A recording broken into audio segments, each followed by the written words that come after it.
honey. What? I feel like, hold on, we can make this work. Yeah, it's fine, right?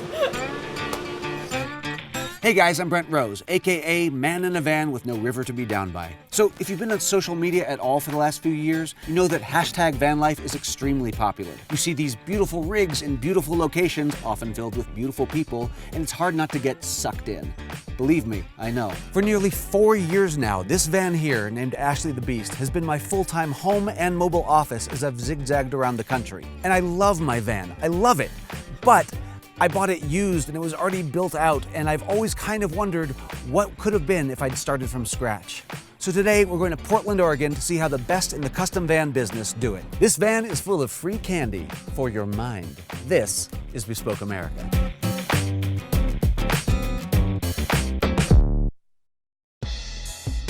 There are a ton of places that do custom vans these days, but we decided to go with Outside Van in Portland, Oregon. They make some of the craziest custom rigs I've ever seen, and I've been waiting to check out their operation for years. I'm super excited to hear about what you guys do here. We make custom van conversions to free the lives of our customers. It sounds cheesy, but it is really cool. Yeah. Customers come in with a purpose and they need a solution to solve a problem, and they will work with our designers and we will make a custom van for them for whatever that purpose may be, whether it's going and visiting every single baseball field across the country, or bike riding, or camping with your family. Right. Whatever it may be, we will create a solution for you. Even if you're a teched out nerd journalist driving around the country. Absolutely. In fact, we've done that. I'm psyched about this. Excellent. Well, let's go take a look. All right, cool. Outside Van uses an assembly line style setup. A van will be physically moved from one station to the next where different modifications will go in. We weren't allowed to show much of the first 3 stages because that's where they put in some proprietary reinforcements that they wanted to keep under wraps. All right, so this is like a fully gutted empty chassis. Is this like the stripping station? Pretty much stripping station. We're beginning to add a little bit of sound damping to the wheel wells. Finishing the installation of the roof vent, put it in the headliner. We cover the whole floor with that. This is wiring for all of the components that we are adding to the van. You have a refrigerator that you're adding, your heater, your water pump, your roof vents. All of the vans basically go through the same first 3 steps, but beyond that, they pretty much are only limited by your imagination. So we went to the design and sales department to clarify the vision for the van of my dreams. How do you like the current layout of your van right now? That's a good question for... Generally, I like it. Yeah, I think, there are certain things that could be improved. Like, I wouldn't mind a little bit more comfortable table setup. The bed is generally pretty good. There's not a ton of headroom, but it's also tricky because it's also like my bedroom and my closet, so I need like places for my clothes and my shoes and stuff like that. Yeah, the flares are a huge space saver inside the van. We typically do them in 144s quite often. Another thing too is your floors. The coin floor is available in many different colors. I just brought in the blacks and the grays in here too, and it's kind of nice to see how it all kind of ties together. Back in the production facility, the next few stages are where we start to see each owner's custom choices come to life. Here is the router for the entire van's process. Okay. So this goes on the side of every van and it lets each station know exactly what needs to go in this van. So we've got a sink in this van. Oh, that is so nice. It's super deep. Yeah. It's got a swiveling neck so you can get it out of the way. Yeah, I'm having definite sink envy. This is incredible. So these are our snap-in curtains, and they're insulated.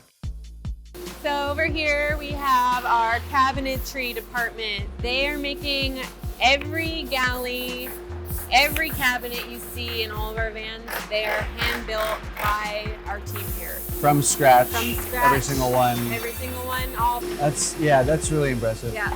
So this is our metal fab department over here. They are making the ladders, the safari racks, the bumpers. You guys make your own bumpers? Yeah. Oh, interesting. We do. So over here we have some of our finished vans. We'll start in the back of this one. So this is like a skier's dream van, pretty much. Bunk beds. We've got removable snowboard and ski racks. Boot warmer. No way. That's hooked up to the heater in the van. It routes part of the air coming off the heater into those. Yeah. That's ridiculous. All right, so this is the van they've set up for me to test drive. It's called the Mountains to Coast, and it is a beauty. It's got seating for 4 and overhead storage, a pull-down bed, a pull-out fridge, storage for skis, snowboard, and a mountain bike, solar panels on top, and of course, a built-in blender. Let's see how this thing handles. These vans aren't just pretty to look at, they're also a treat to drive. I could hardly feel any bumps as I glided down the open road.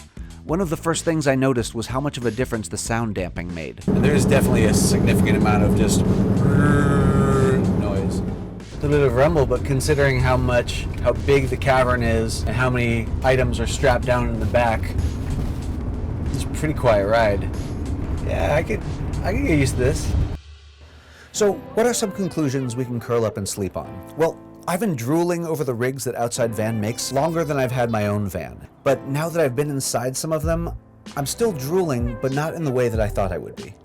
Each of these vans are objectively impressive, from the one-off details to the ruggedness to the craftsmanship, and they all had components that I very, very much wanted to steal. But I didn't want to own any of these vans myself. Why? Because these custom vans weren't custom for me. These represent someone else's dreams that just happen to share the same chassis as mine. That really speaks to the individual nature of these creations. But man, if I could have them build one for me, I would 127 hours myself to get my hands on one. Or one hand anyway. Thanks for glamping with us. To see more of the art and science behind custom, check back for another Bespoke America. I don't see how I'm gonna get out of this place and then go back to my van and still. You're going home with the van today. If only. Where's my budget, Gizmodo? Come on.